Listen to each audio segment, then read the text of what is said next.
interviews. I'm joined this evening by Caleb Salvatore. Him and I kind of have overlapping friend groups, but I don't think we've ever hung out before, have we, Caleb? Maybe we may have crossed paths once or twice, but I don't, off the top of my head, I don't remember any Yeah, intimate I think at a convention we situations. kind of crossed paths, but I was running around and you were doing some other shit, and but we've never hung out really. So this is kind of a first here. And you know, Yeah, I'm. Oh, go ahead. and you know, I watched Joe Rogan a lot, and it seems like he does a lot of psychedelics and talks to comedians. So I thought I'd give that a go. The psychedelics or the comedians? All the above. No, no, the comedian. Yeah, no, I was gonna say if you bumped into me at convention, there's a good chance I was fairly high, so I apologize. Well, I've done enough psychedelics. I don't need to go back there. Last time I went, they told me don't. They told me don't come back. So I was like, all right, see you guys. But I really want to hear about underground comedy. What are you guys hanging out in the sewers Yeah. or what? So it's not underground. I have never done a show underground. I've done a couple in backyards. I've done an Alcoholics Anonymous convention. That was a different one. But no, so we hang out. There's comedy clubs all throughout Omaha. Believe it or not, there's actually a fucking big comedy scene when you consider Omaha, Lincoln, and Council Bluffs. Between the three of them, it's pretty good, and there's a lot of talented people there. There's the back line downtown. You got Barley Street Tavern in Benson. There's a couple spots in Lincoln. So we hit clubs. A lot of places you'll see concert venues. They don't have a concert going on there. There'll be a comedy show during the week. So, I mean, it's all over. If you join the Omaha Comedy Scene Facebook group, you'll see it. So what makes it underground? Is it like just kind of pop-up comedy or what's the deal with that? it's just underground because none of us make any real money doing it. We all basically, I mean, we all got, there's nobody here comedy's paying their bills. We'll put it that way. So how'd you get into this? I mean, were you heckling from a crowd one night and they said, get your ass up here or what?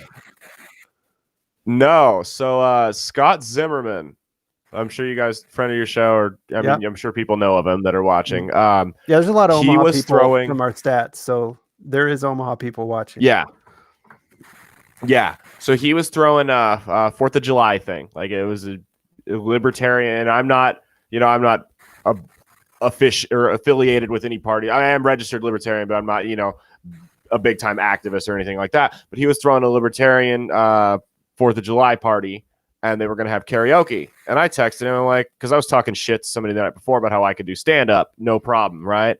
So I texted him like, hey man, can I do like 10 minutes of comedy at your karaoke thing? And he said sure. And he wound up putting like 3 other comics on it. We made a whole show out of it, and I killed it like everyone does on their first time. And then I proceeded to go to a bunch of open mics and bomb again, like everyone does in their first time. So that was how I got started. So how bad is it bombing up there? I mean, what's that comparable? It is. I remember my first time bombing. Okay, so like a week ago, I thought I was gonna have to put my dog down. She's good now. We're not getting sad on this show. But that was about how my first time bombing felt. So. Your dog almost dying is comparable to bombing? Holy shit. So the thing is, so I didn't bomb my first open mic. I did okay. My second open mic, I bombed. The thing is, you have 2 good sets in a row, especially when you're brand new. You think that you were born to do this. This is super easy. Nobody's going to stop you. And then you go and bomb, and it's really fucking humbling. And it's like you've put so much stock into something, and it just feels like a kick in the throat. So there's definitely bombing is tough. That's why people that are super fragile, I would not recommend you get into comedy, because it is not. Some people cannot handle bombing. So I don't understand, with cancel culture being as bad as it is, and Omaha being the sissy part of Nebraska. How do you guys not get canceled, so to say? I mean, do people? I mean, it's surely it'd be easy enough to figure out where you guys work or something. Has anybody had people from an audience call their work and say, Caleb hurt my feelings last night when I heckled him or something like that? Thankfully, I have always lived by this. because there are crazy people out there that have nothing better to do, and their time would be better spent sitting in their car while it's running with the garage door closed, that will seek you out to call your work, and people like that. So I've done a really good job. Salvatore is not my real last name. It's my middle name. I'll never disclose my last name in public. So it's not like I made up a stage name. It's my real name, just not my last name. I've never had my employer on Facebook. There's no information about where I work as a day job. That's never been a real concern. Now, there's always a chance that I'll cross paths with somebody at my job, but it's never been a real concern with people seeking me out. I don't know anybody that's happened to. I know people who have been, I've had people storm out of the venue, write the venue and complain about my set, saying it was too offensive. That was a fun one. My favorite was I told a joke about it was about the racial Olympics, and I'm clowning everybody, and I say the black people take gold in basketball and dating morbidly obese white women.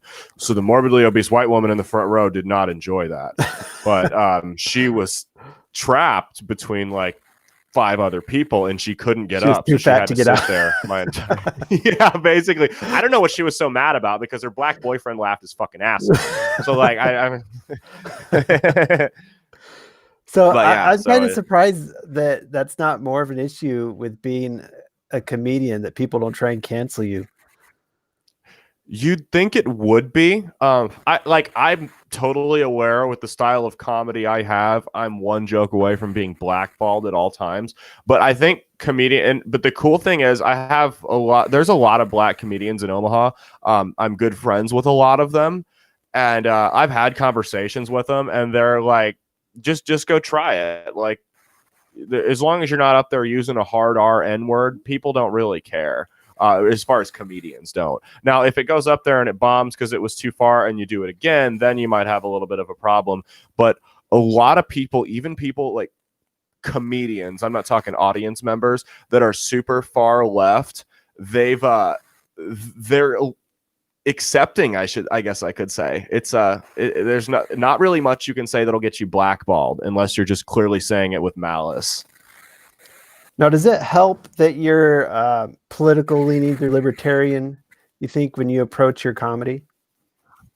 At times, yes. But it helps, but it hurts at the same time, I guess. Because I can gauge you can gauge the audience. If I'm doing a show for an older audience, they're probably a little more conservative. Younger people probably more liberal. So because I do have political jokes. That's not my entire set, but I can lean on making fun of Trump with the younger audiences, and I can lean on making fun of, progressives and liberals and Greta Thunberg with the older conservative audiences. So it helps. Yeah, that know your crowd helps with a lot of things if you're going to be public speaking. Fuck yeah, it does. Holy shit.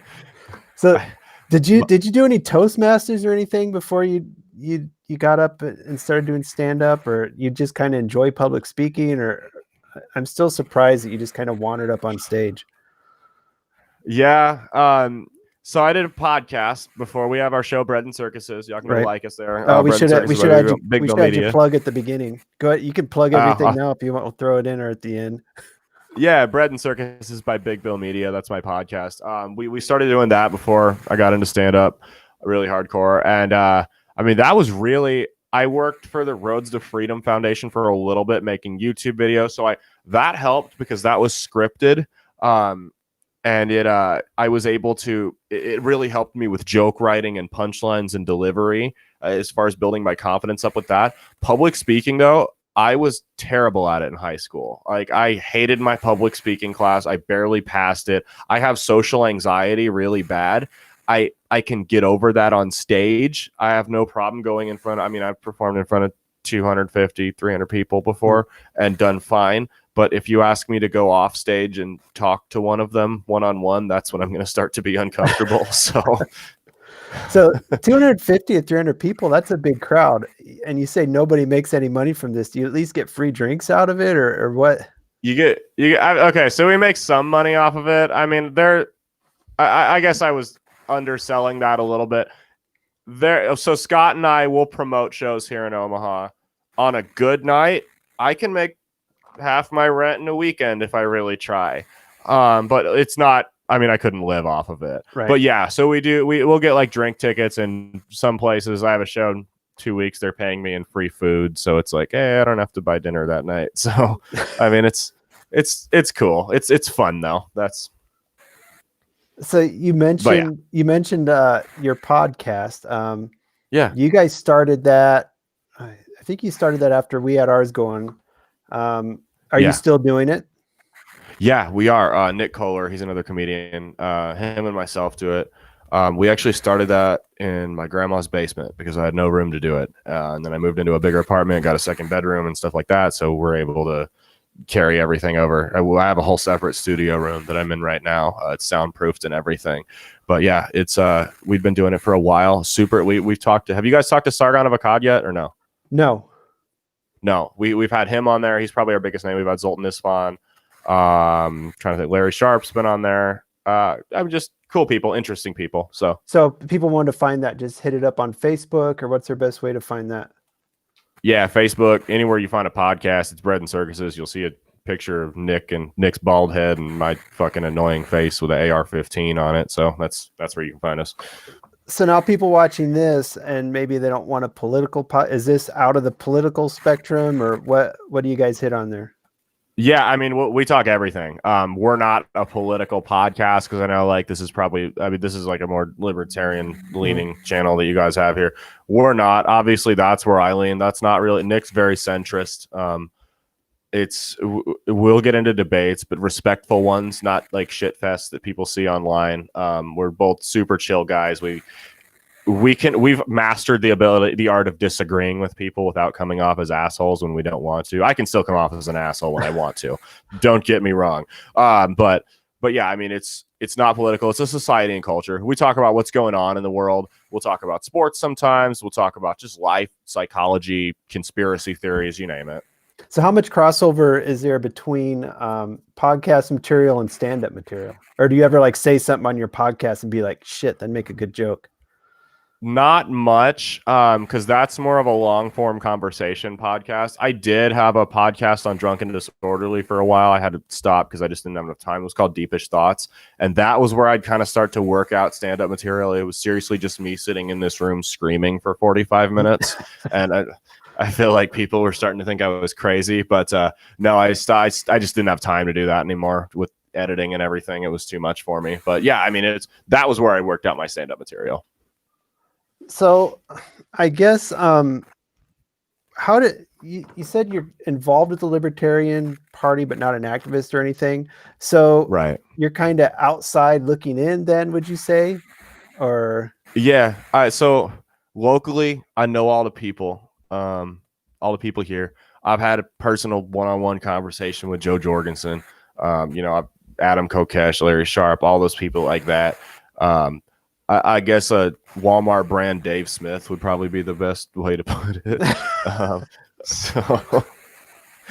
So what is your take on the party lately? With do you keep up on any of the drama going on? And so I'm good. I'm really good friends with. I like to think we're good friends with Josh Smith. So I know I don't want to drag any of his shit out. So I followed his chair race though. Mm-hmm. A little bit. I don't know really anything about the guy who won. I think Joe Jorgensen is a good candidate. I guess I would really have to ask what other drama you were referring to. Well, the thing splitting the party up right now is the dude that got shot in Austin. Did you keep up on that? Okay. Yeah, that looked like one of those things where there's no clear. It kind of looked like the owner of the Hive thing, where there's like no clear cut video. So I don't want to make an ass out of myself, like taking either side of it, kind of thing. Well, maybe expand on that Hive thing for the people that. Oh, okay. So do you know about it? Or? Yeah, I do. Okay, so there's a bar or club in Omaha called the Hive. It's downtown. The owner, I've met a couple times. I'll just say I haven't had good experiences meeting him. I need to bring up that logo of that place too. Let me see if I can find it real quick.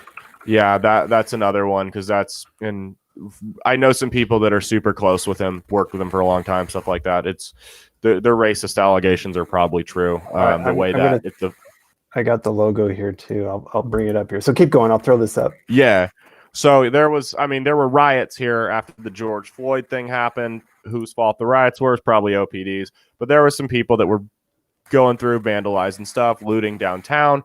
The owner of the Hive proceeded to go downtown to his bar with his dad, and there was an altercation. Somebody shoved the dad to the ground, and they surrounded the owner. The owner brandished his firearm, which is actually illegal here, and then fired a warning shot into the air, and somebody jumped on his back. He shot the guy in the neck. Supposedly there were slurs being yelled and a bunch of stuff before the cameras clicked on, but nobody really knows. So it's kind of one of those things. From what I saw, I don't think there's enough to convict the guy. But that doesn't mean either party was in the right or wrong here. So I don't really So what's know. the history with, I'm going to throw this image up here real quick of his logo. Can you see that? So, So if you look at the letter H there, it's a 1 and a 4. Yeah. And then if you go over to those 3 circles, it's making an 8, an 88. Yeah. So you've got 1488 there, which is a white supremacist. Well, so was thing. Was this a wink and a nod thing, or just, oh, whoops, that happened? I don't know enough about the guy. I don't know him that deep to right. say I've had a conversation with him, but I know a couple people who said, yeah, it wouldn't surprise me if he put that in there. But I also know people that worked with him, like black people that worked with him for 12 years and said they didn't have a problem with him. So I don't know.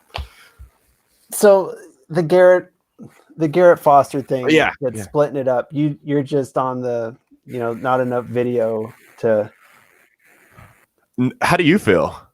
I feel like he was being a doofus wandering around with a firearm, but he didn't deserve to get shot. Right. That's did the driver really pull into the protesters when he didn't need to? I guess that would be you see how quick that dude slung that heat out the window? I mean, shit had to be on his lap. I mean, yeah, he was ready. He rolled in and bam, bam, bam, bam, bam. Yeah. The thing he was ready. Really splitting people apart is people watch that video and they're still saying, oh, well, he shot at the guy. And everybody's like, no, it's like they're refusing to even believe the evidence on it. And it's really drove a divide down. People who thought he should have been shot and people who thought he was just out there being a dumbass. Yeah.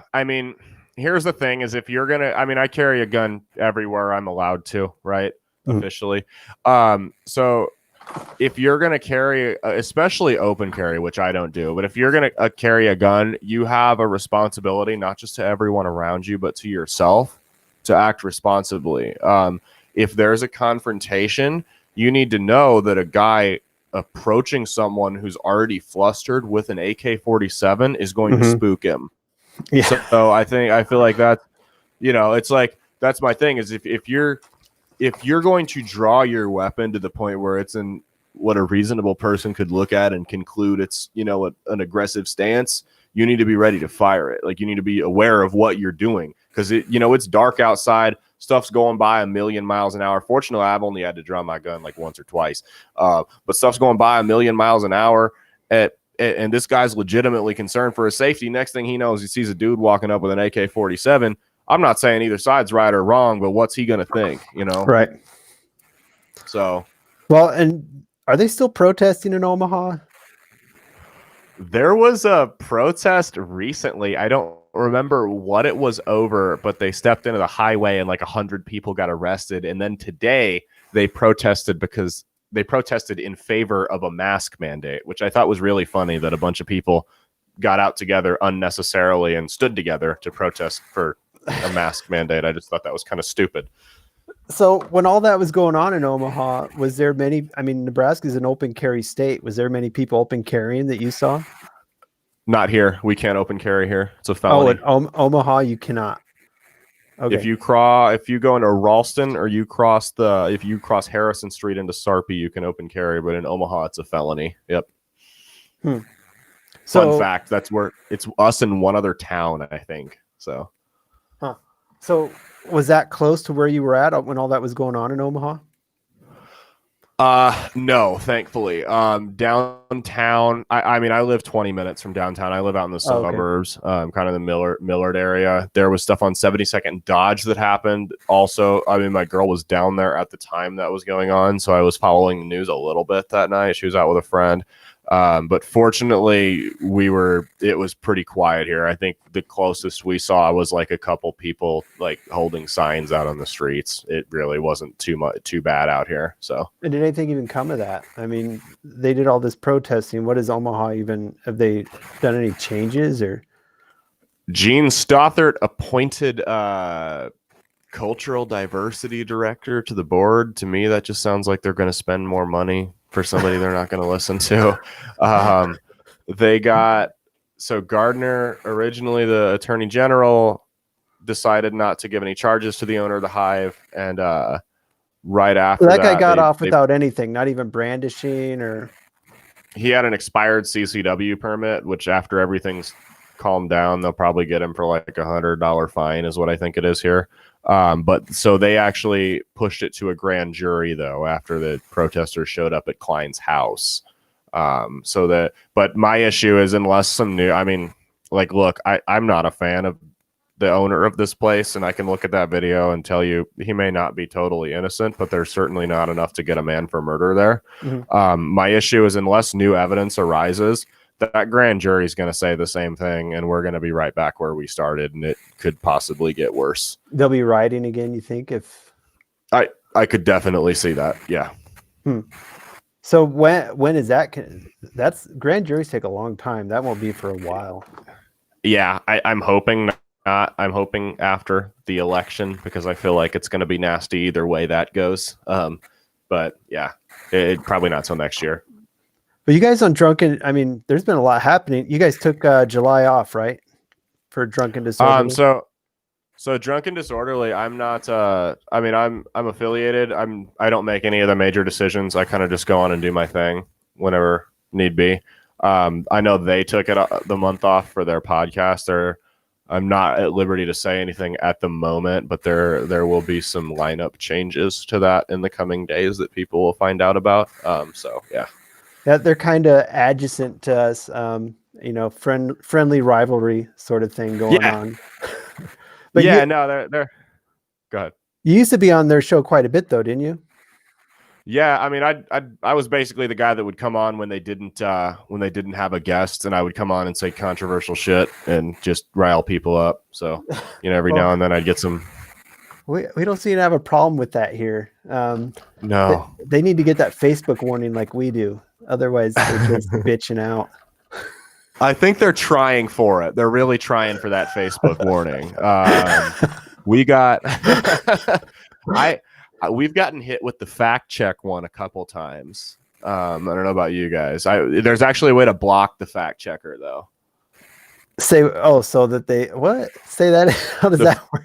So the you know how people get pegged with that Facebook fact checker, right? Yeah. And half the time what you're saying is actually true, but they just found a way to construe it into saying that it's not true. So they actually have bots that are called fact checkers, and if you go to settings on Facebook and then blocking, if you search fact checker, those are all the people that ping what you post. So you just go through and just block them all, and they can't fuck with you anymore. No, we actually got pretty good at figuring out what was off limits on. Transsexuals way the fuck off limits. You cannot say anything. Get you with the algorithm? Yeah, they hit you right away. Killing groups gets you the algorithm. Saying groups should be killed, like even saying pedophiles, killing pedophiles, killing Nazis. You can't say you should kill Nazis. Really? That gets you the algorithm. That was our last hit that we got was a meme we posted saying that you should shoot Nazis. Really? The Nazi must have reported you. Well, believe it or not, the Nazis are a bunch of bitches. They will report. They have report brigades that they sick on you, and we had to do some weeding out of our friends list or our followers list to get rid of all the Nazis. We were posting like spicy memes that were making fun of Nazis, but not enough to hit the algorithm, and we'd watch who would react. And it's like, you're out of here. Yeah. Yeah, that's how many Nazis did you guys have following you? Well, it was surprising actually. So we weeded them out. That's I good. see any fringe group is going to be attracted to liberty things because you let them have free speech. Yeah. Yeah. We've had similar issues because our whole podcast is a free speech zone. I mean, we've had people far left, we've had people far right. We had a we actually had Chris Janasek on our show um, Jeez. before the allegations. I kind of want to bring him back. Just I just want him to come on our show, and I can be so a couple years from now when I need a wedding cake, I can be like, hey, Chris, remember when every other media outlet in the state blackballed you You and I might let you on? explain who this guy is because it's kind of funny. So Chris Janasek is running for Senate in Nebraska as a Democrat, and he was I don't even know what happened. Well, he hired some intern, and it seemed like Jane Cleave put a hit out well, on he him. said he Based off, texted the intern something saying we need to get you laid or something it was a like. group chat. Yeah, group It was a chat. group chat. He said, so Chris is a very vulgar man, in my experiences off camera with him.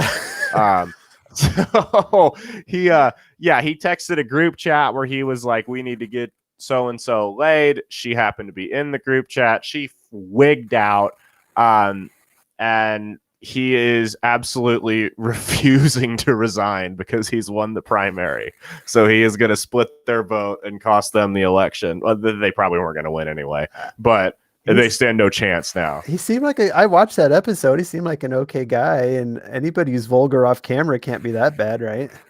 No, great guy, and he's gay too. So he That's what I obviously didn't wasn't get. trying to be a creepy old man toward this girl. He just made an off-color comment. Like Well, that's what the Democrat Party tried painting him as a creepy old man, but they didn't want to say he was gay in case I don't know, is he in the closet or what? But they didn't want to come out and say that. I don't know. Yeah, no, I mean, it's like he's just a good guy. I don't agree with his politics for the most part. We had a cool discussion on mushrooms when he did our show, and I think I turned him on that. But pretty much everything else we disagree on. But I think he's a good guy, and I don't think he's a creepy old man that wants to, grope on teenage girls and stuff. That's not. I think it's great that he hung in there. Yeah, no, I think it's hilarious. I might even vote for him just because of the troll job he's pulling off. So. Yeah, who's the Democrats have quite the lineup this time. They got him and people not in Nebraska won't know, but Mark Elworth Jr., who's a perennial. He dropped out. Oh, did he? Last I saw, he wasn't dropping out.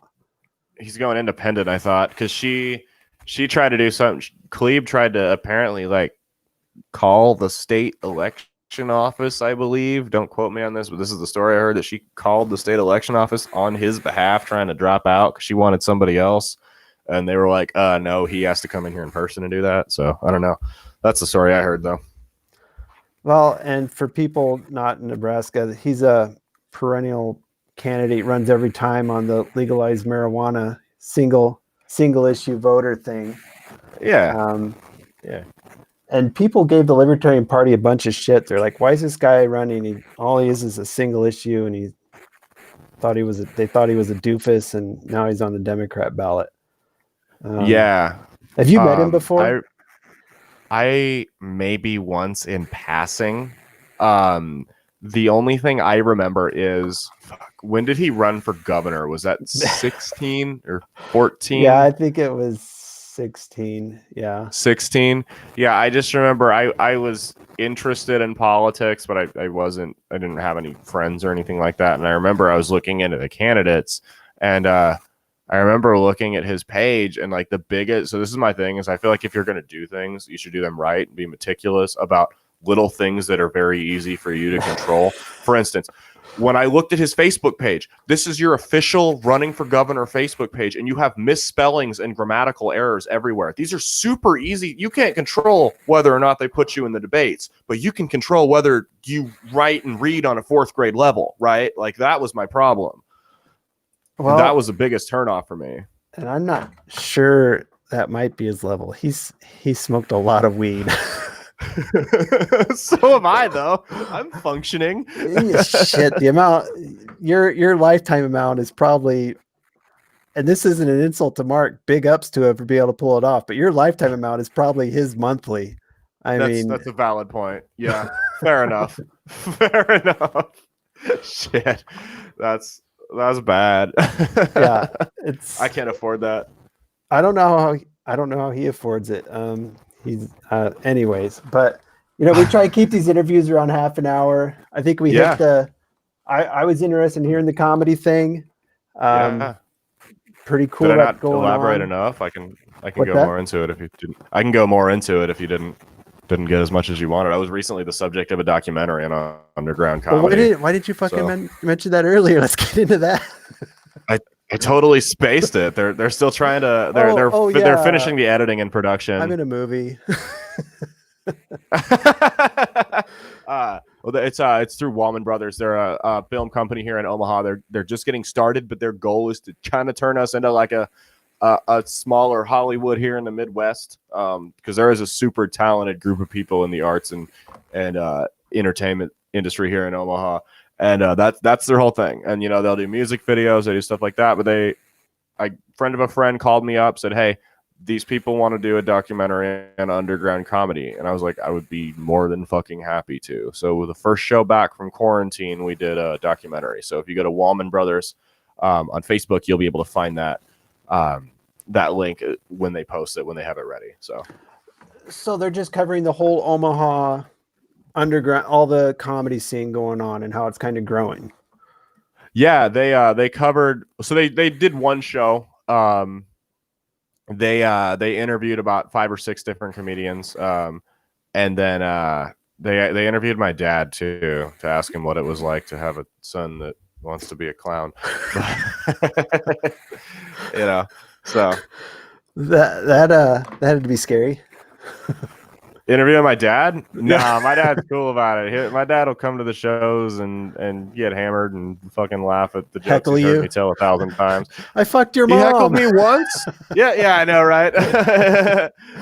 He heckled me once at my last show. He was in the front row. I'm like, God damn it, Dad! Why are you in the front row? First off, like, second off, like, but it helps. It helps to be able to bounce stuff off, because you got to be ready for hecklers. You got to be sharp. So that'd be a great just setup thing to have him keep yelling from the audience. I fucked your mom. Then you're finally like, Dad, you're drunk again. That's a good idea. That's a really good idea, actually. I'll keep that in mind. So these guys that you said they're trying to make it the Hollywood of the Midwest. So they're just trying to get the name out there, and they're starting. Why'd they figure that it was a place to start, I wonder? What's that? Oh, comedy? Yeah. Why'd they figure that they'd start with comedy scene? They wanted to highlight the arts in Omaha, and the guy that they brought on is like their graphic designer for all the logos and everything they do. He was a friend of a friend, and he's a super cool guy. So he hit me up, and he was like, "Hey, this is what they want to do. They want an entryway into the underground arts and entertainment scene in Omaha." I was the only one he knew, so I'd like to make it sound like I was this big shot comedian, but I kind of just fell into it. So, well, you'd be surprised how many things film wise go on in the state, really. For sure. Like, I don't think everybody knows there was a Coen Brothers movie shot on this side of the state. There's been multiple TV shows shot. I don't keep up on that side, but there's been a lot of TV shows shot on this side of the state. There's one coming up. Can't give a lot of details, but it's a drag racing thing that they do on highways. Oh, nice. They're looking at doing that over here too. So I think Nebraska is trying to get themselves on the map, which is a good thing because it's kind of a tourism-based state. That's the only reason people would want to come here. Right. Right. And there's not a lot else to draw people here if we don't have. I mean, we got to get the word out there somehow. You go out west, there's beautiful landscapes out there and stuff like that for shots like that. Myself and 2 other comedians were actually working on a movie script, so I'm not no idea when that's going to be ready to go, but it'll be super interesting. So Yeah, there's been a lot of independent movies shot out here. yes, So David Terrell Green, he's a friend of mine. He's got a film out he just released called Black Mud, Dirty Water. It's super good. He's a funny comedian too. Very talented guy though. So yeah, lots of good independent films.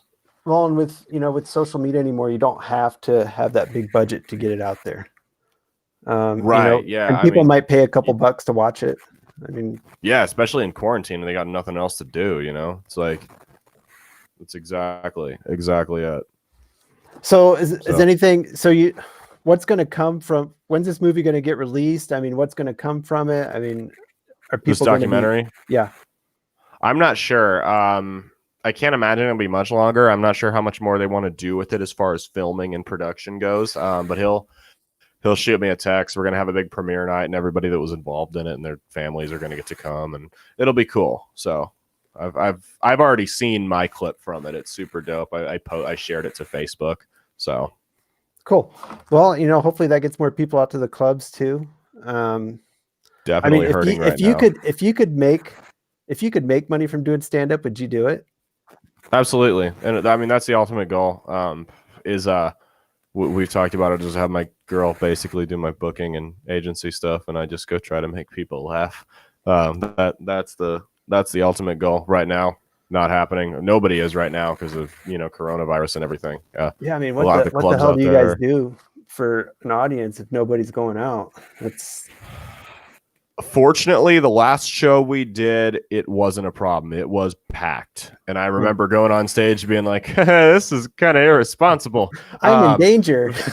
Yeah, exactly. But the show before that, that was right when the curfew got installed and then lifted, and we had already changed the hour. So it was tough getting people to come out to that one. I mean, I've done shows, not ones I've promoted, but I've done other shows recently in front of 6 people. So it's tough. It's not easy. Man, and that's got to be worse than doing it in front of 200 people. Oh, absolutely. Because it's like there's a psychological, sociological thing. It's proven people are more willing to laugh in larger groups.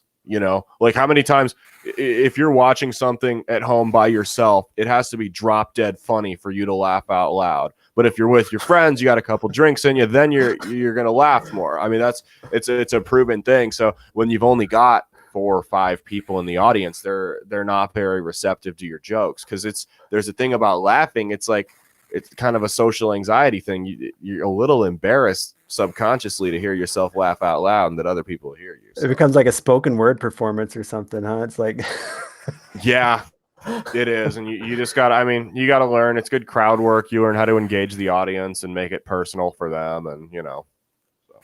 Well, that's weird. We had somebody comment about how much they hate libertarians. So good for them. Wait, what? Okay. Hold on, I might have read that wrong. Okay, never mind. They're legit. Sorry, Thomas Gamble. I read that wrong. Oh. But yeah, at the end of the show, we should do some comments. Somebody said ask me about Tom Brady. Tom Brady. I don't even know who that is. We have Cam Newton now. We have a real quarterback for the first time in 20 years. So yeah, and then we had this guy that commented on something else. So we covered everything I wanted to cover. Thanks for coming on. You want to plug your stuff again? Yeah. Bread and Circuses by Big Bill Media. That's our Facebook page. That's our podcast. I am in the works on, because you mentioned I'm affiliated with Drunken Disorderly. Mm-hmm. I'm in the works. I'm going to have so it's always been a dream of mine. I grew up with my grandpa listening to R2L. So I've always wanted to do a paranormal show, and I think we're about to do that. So anybody who's at a close encounter, slide into my DMs on Facebook and hit me up, and we'll work something out, because I'm cool with talking to loony people. I know a dude who's a paranormal investigator out that way. What's his name? Keith Ottersberg. Oh, okay. Yeah, put me in contact with him. I'd love to talk to him. So I got my mom's friends with psychics and stuff like that. That's the crowd she runs with. So I'm no shortage of guests. Yeah, this dude's got an actual investigation crew. So he's near Omaha also. I might know of him. I don't know him, but I think I know of him. So yeah, okay. No, totally be down. Have him hit me up. Cool. That'll be in the fall though. So In the fall. Okay. yeah. So there it is. Big Bill Media, Bread and Circuses. Caleb Salvatore. If you're in Omaha, what's the next show coming up? I got one. Let's see here. It is August. I want to say Wednesday, August 12th. It'll be in Council Bluffs at Third Base Bar and Grill. And so yeah, that'll be. I don't know what it costs to get in. I'm pretty sure it's 21 and up. It's called the Shots and Giggles Show. There's a Facebook event for it, so it'll be super fun. Go look for Shots and Giggles. Council Bluffs. Council Bluffs. The shots might be actual gunfire, so be aware of that. Yeah. Omaha's the shooty part. Council Bluffs is more just the meth. So. Oh, is it just meth? Okay, well, Yeah. they're shooting up meth. Then you're good. Yeah. So, all right. Cool. All right, bro. Thanks for having me. Appreciate you. See ya. All right. Peace out, man.